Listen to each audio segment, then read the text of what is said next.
Shalom.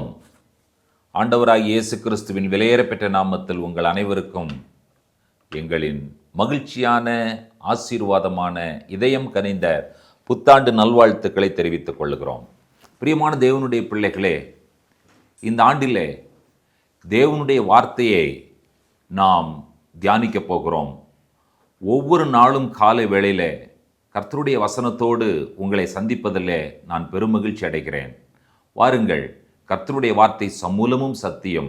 கர்த்தருடைய வார்த்தை மட்டுமே ஒரு மனிதனை உண்மையாக ஆசீர்வதிக்க முடியும் என்பதை நாம் அனைவரும் ஏற்றுக்கொள்வோம் என்று சொன்னால், இந்த வார்த்தைகளை ஆழ்ந்து சிந்தித்து தியானித்து நம்முடைய வாழ்க்கையின் பயனுள்ளதாக்கி கொள்வதற்கு கர்த்தர் தாமே நம்மை பரிசுத்த ஆவியானவர் மூலமாக வழிநடத்துவாராக என்கிறதான காரியத்தோடு கூட நான் உங்களை ஆசீர்வதித்து வாழ்த்துகிறேன்.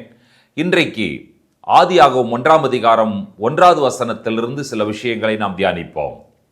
ஆதியிலே தேவன் வானத்தையும் பூமியையும் சிருஷ்டித்தார். நம்முடைய வேதாகமம் துவங்கும் பொழுதே ஆதியிலே தேவன், இன் த பிகினிங் காட் என்று சொல்லி துவங்குகிறது. துவக்கமே ஒரு அழகான துவக்கமாய் இருக்கிறது. இதிலே ஆண்டவர் சிருஷ்டிப்பை சொல்லும் பொழுது ஆதியிலே தேவன் வானத்தையும் பூமியும் சிருஷ்டித்தார். இதிலே நாம் பெற்றுக்கொள்ளுகிற தகவல் என்னவென்று சொன்னால், நாம் பார்க்கிற வானமும் பூமியும் தேவனால் சிருஷ்டிக்கப்பட்டது என்கிறதான தகவலை நாம் பெற்றுக்கொள்ளுகிறோம்.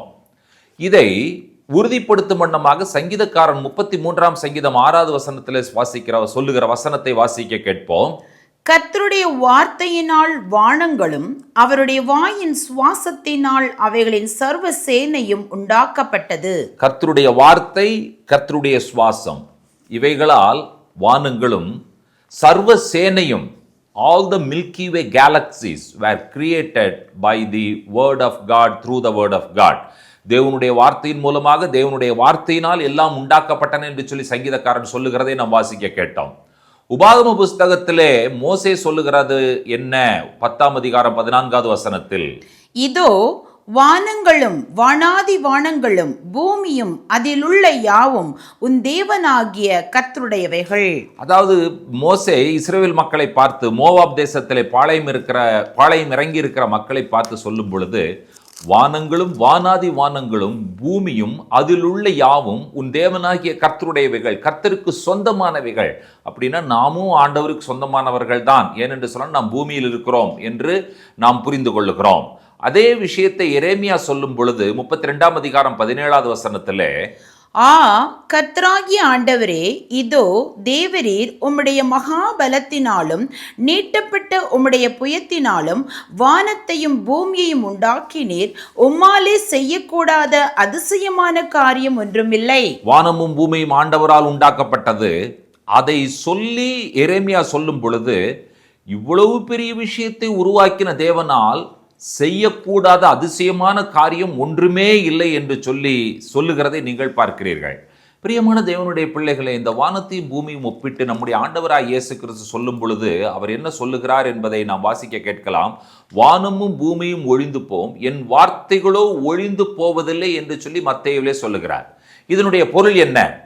சிருஷ்டிப்பு தேவனுடைய வார்த்தை, தேவனுடைய வார்த்தையினால் இந்த அண்ட சராசரங்களும் சிருஷ்டிக்கப்பட்டது. நம்முடைய முக்கியமான பாதுகாப்பு சிருஷ்டிப்பில் இருக்கிறதா, தேவனுடைய வார்த்தையில் இருக்கிறதா என்கிறதான கேள்விக்கு நாம் பதிலை கண்டுபிடிக்க வேண்டும். நீங்கள் யோசித்து பாருங்கள். வானமும் பூமியும் ஒழிந்து போம், என்னுடைய வார்த்தைகள் ஒரு காலம் ஒழிந்து போவதில்லை. இது ஒரு அலர்ட்டான ஒரு மெசேஜ், ஒரு அலர்ட் கொடுப்பது போல. ஃபார் எக்ஸாம்பிள், ஒரு ஊரில் பூகம்பம் வரும் என்று சொல்லி ஒரு தகவலை சொல்லுகிறார்கள் என்று சொன்னால், நாம் என்ன செய்து விடுவோம்? அந்த ஊரிலிருந்து வேற ஊருக்கு மாறி விடுவோம், லொக்கேஷனை மாற்றிடுவோம். அப்போது இதனுடைய இன்ஃபர்மேஷனை பாருங்க. வானம் பூமியும் ஒழிந்து போம். இப்போது அதனுடைய இன்ஃபர்மேஷன் என்ன? ஒழிந்து போகும். அப்போ நம்ம என்ன பண்ணணும்? நம்முடைய லொக்கேஷனை மாற்றணும். நம்முடைய லொக்கேஷனை நாம் எங்கே மாற்றுவது? தேவனுடைய வார்த்தைக்குள்ளாக மாற்ற வேண்டும். வானமும் பூமியும் ஒழிந்து போகும், என்னுடைய வார்த்தைகளோ ஒழிந்து போகாது அப்படின்னு சொன்னால் நம்முடைய லொக்கேஷன் எங்கே வந்துடணும்? தேவனுடைய வார்த்தைக்குள் வந்து விட வேண்டும். அப்போ கர்த்தருடைய வசனம் நமக்கு என்ன சொல்லுகிறது? வானமும் பூமியும் ஒழிந்து போம், என்னுடைய வார்த்தைகளோ ஒழிந்து போகாது என்பதிலே நாம் என்ன கற்றுக்கொள்கிறோம் என்று சொன்னால், நான் வார்த்தைக்குள் இருந்தால் நான் ஒழிந்து போக மாட்டேன் என்பதுதான் நாம் கற்றுக்கொள்ளக்கூடிய ஒரு விஷயமாய் இருக்கிறது. இப்பொழுது சங்கீதக்காரன் 124 சங்கீதம் 8வது வசனத்தில் சொல்லுகிற விஷயம் என்ன? நம்முடைய சகாயம் வானத்தையும் பூமியையும் உண்டாக்கின கர்த்தருடைய நாமத்தில் உள்ளது. நம்முடைய சகாயம் என்று சொல்லும் பொழுது நமக்கு கிடைக்க வேண்டிய எல்லா ஆசீர்வாதங்களும் எங்கே இருக்கிறது என்று சொன்னால் அவருடைய நாமத்தில் உள்ளது. அந்த நாமம் எப்படிப்பட்ட நாமம்? வானத்தையும் பூமியும் உண்டாக்கின நாமம் என்று சொல்லி நாம் வேதத்தில் வாசிக்கிறோம்.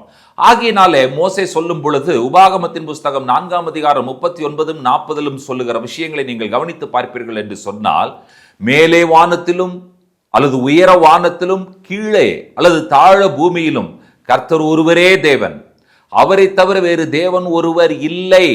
அதை நீ அறிந்து கொள்ள வேண்டும், அதை நீ மனதிலே சிந்திக்க வேண்டும், அதை நீ உனக்கும் உன்னுடைய பிள்ளைகளுக்கும் உன்னுடைய பிள்ளைகளின் பிள்ளைகளுக்கும் உனக்கு பின்வரும் சந்ததிக்கும் நீ அதை எப்பொழுதும் சொல்லிக்கொண்டே இருக்க வேண்டும். அப்படி நீ சொல்லிக்கொண்டே இருப்பாய் என்று சொன்னால் உன்னுடைய வாழ்நாள் நீடித்திருக்கும். நீ என்ன செய்ய வேண்டும் என்று சொன்னால், தேவனுடைய கற்பனைகளை கை கொள்ள கடவாய் என்று சொல்லி மோசே சொல்லி முடிக்கிறாரே. இன்றைக்கு நாம் கற்றுக்கொள்ள வேண்டிய பாடம் என்ன? வானத்தையும் பூமியும் உண்டாக்கின கர்த்தருடைய நாமத்தில் என்னுடைய சகாயம் இருக்கிறது. நான் அவருடைய வார்த்தைகளை கை கொள்ள வேண்டும். அவருடைய வார்த்தைக்குள்ளாக நான் ஆசீர்வதிக்கப்படுகிறேன், நான் மனமகிழ்ச்சியாக இருக்கிறேன், நான் சந்தோஷப்படுகிறேன். ஆகினால நாம் சேர்ந்து அறிக்கை செய்வோம். வானமும் பூமியும் ஒழிந்து போகும், என் வார்த்தைகளோ ஒரு காலம் ஒழிந்து போகாது என்று சொன்னீர். ஆண்டவரே, என்னை உம்முடைய வார்த்தைக்குள்ளாக நான் வைத்துக் கொள்ளுகிறேன். ஆகையினாலே நான் ஒழிந்து போக மாட்டேன். எனக்கு நீர் உம்முடைய வார்த்தையின் மூலமாக நித்திய ஜீவனை தந்திருக்கிறீர். நித்திய ஜீவனை ஆண்டவராய் இயேசு கிறிஸ்துவின் மூலமாக நாம் பெற்றிருக்கிறோம் என்பதே இந்த நாளினுடைய நற்செய்தி. ஜெபிப்போம். கிருபையுள்ள பிதாவே, இந்த நாளினுடைய ஆசீர்வாதமான வார்த்தைகளுக்காய் நாங்கள் நன்றி சொல்லுகிறோம். வானமும் பூமியும் ஒழிந்து போம், உம்முடைய வார்த்தைகள் ஒழிந்து போகாது. நாங்கள் எங்களை உம்முடைய வார்த்தைக்குள் வைத்துக் கொள்ளுகிறோம். நாங்கள் ஒழிந்து போக மாட்டோம். தலைமுறை தலைமுறையாய் எங்களை ஆசீர்வதிக்கிற தேவாதி தேவனுடைய கரத்திலே எங்கள் ஒவ்வொருவரையும் ஒப்புத்தருகிறோம். துதி கனமகிமை உமக்கே ஏறெடுக்கிறோம். இயேசு கிறிஸ்துவின் வல்லமையுள்ள நாமத்தில் வேண்டிக் கொள்ளுகிறோம் பிதாவே, ஆமேன். இந்த நாளை தேவன் தாமே நம் ஒவ்வொருவருக்கும் ஆசீர்வாதமாக்கி கொடுப்பாராக. God bless you.